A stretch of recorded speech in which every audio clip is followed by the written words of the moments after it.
வணக்கம் நண்பர்களே, முக்கியமான டாப்பிக்கை இந்த பதிவில் பார்க்க போகிறோம். நேற்று திருவண்ணாமலையில் திமுகவுடைய வடக்கு மண்டல இளைஞரணி மாநாடு நடந்திருக்கு. இந்த மாநாட்டில் திமுகவுடைய இளைஞரணியுடைய தலைவர் உதயநிதி ஸ்டாலின், முதல்வர் ஸ்டாலின் இவங்கெல்லாம் கலந்துக்கிட்டாங்க.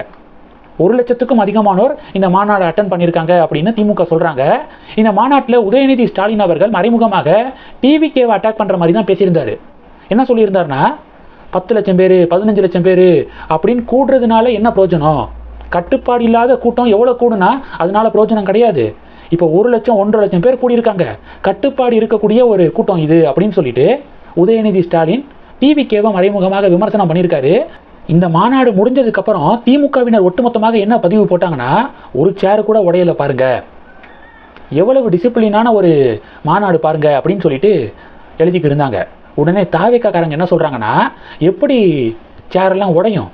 காசு கொடுத்து கூட்டிகிட்டு வரப்பட்ட கூட்டம் தான், அதனால அவங்க என்ன பேசினா என்ன, உதயநிதி என்ன பேசினா அவங்களுக்கு என்ன, அவங்க பாட்டுக்கு டயத்தை ஓட்டிட்டு கிளம்பி புறப்பட தான் அவங்க மேக்ஸிமம் ட்ரை பண்ணுவாங்க, அதில் சேர் உடையிறதுக்கெல்லாம் வேலையே இல்லை அப்படின்னு சொல்லிட்டு தாவேக்காவினர் கிண்டல் பண்ண இதெல்லாம் ஒரு பெரிய டிபேட்டாக மாறி இருக்கு. முக்கியமாக பார்த்தீங்கன்னா, இந்த இளைஞரணி மாநாட்டில் வெள்ளி சிம்மாசனத்தில் முதல்வர் ஸ்டாலின் அவர்கள் உட்காந்துருக்காரு. பாலிமர் தலைப்பு போட்டாங்க. என்னன்னா, வெள்ளி சிம்மாசனத்தில் அமர்த்தி அழகு பார்த்த முதல்வர் ஸ்டாலினை அமர்த்தி அழகு பார்த்த அமைச்சர் ஏவா வேலு அப்படின்னு சொல்லிட்டு தலைப்பெல்லாம் கொடுத்துருந்தாங்க. பாஜகவினர் என்ன கேட்குறாங்க அப்படின்னா, இன்னைக்கு நிலைமைக்கு 1 கிராம் வெள்ளியுடைய விலை 213 ரூபா. வெள்ளி சிம்மாசனம் அப்படின்னா அது எவ்வளவு விலை இருக்கும்? ஜஸ்ட்டு உட்காந்து ஒரு 2 நிமிஷம் உட்கார்றதுக்காக இவ்வளவு செலவு பண்ணுறாங்கன்னா எவ்வளவு மக்களுடைய வரி பணத்தை இவங்க மிஸ்யூஸ் பண்ணியிருப்பாங்க பாருங்க அப்படின்னு சொல்லிட்டு பாஜகவினர்லாம் கொந்தளிச்சு பதிவுகள் போட்டுக்கிருக்காங்க. உங்களுடைய பார்வைகள் என்ன? திருவண்ணாமலையில் நடந்த திமுகவுடைய வடக்கு மண்டல இளைஞரணி மாநாடை பற்றி நீங்கள் என்ன நினைக்கிறீங்க? மறக்காமல் கமெண்ட் பண்ணுங்கள். 2வது, அண்ணாமலை அதிரடி. என்ன விஷயம்னா, அண்ணாமலை அவர்கள் சமூக வலைதளத்தில் ஒரு பதிவு போட்டிருக்காரு. தினமலர் ஒரு ஆர்டிக்கிளை வெளியிட்டிருக்காங்க.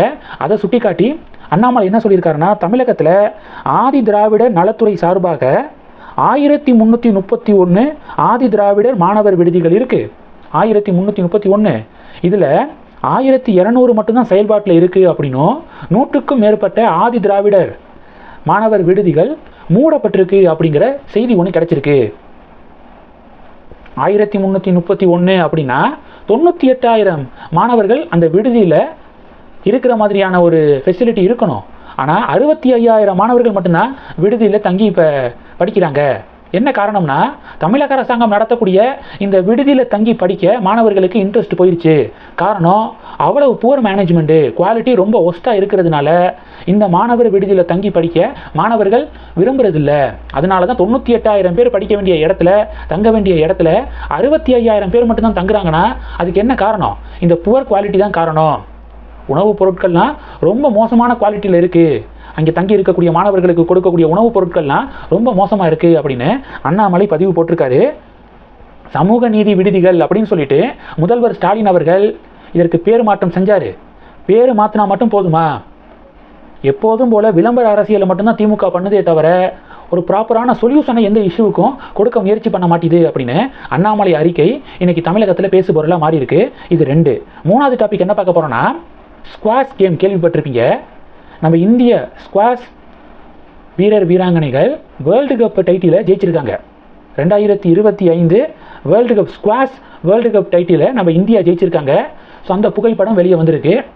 இப்போ பாரத பிரதமர் நரேந்திர மோடி அவர்களிருந்து ஆரம்பித்து பல அரசியல் பிரபலங்கள் வேர்ல்டு கப்பை டைட்டிலை ஜெயிச்ச ஸ்குவாஷ் வீரர் வீராங்கனைகளுக்கு பாராட்டு தெரிவிக்கிறாங்க. இந்த டாபிக்ஸ் எல்லாத்தையும் பற்றி உங்களுடைய பார்வைகளை மறக்காமல் கமெண்ட் பண்ணுங்கள். தொடர்ந்து கணக்கில் இருங்க. அடுத்தடுத்து நிறையா பதிவுகளை பார்க்க போகிறோம். நன்றி. ஜெய் ஹிந்த்.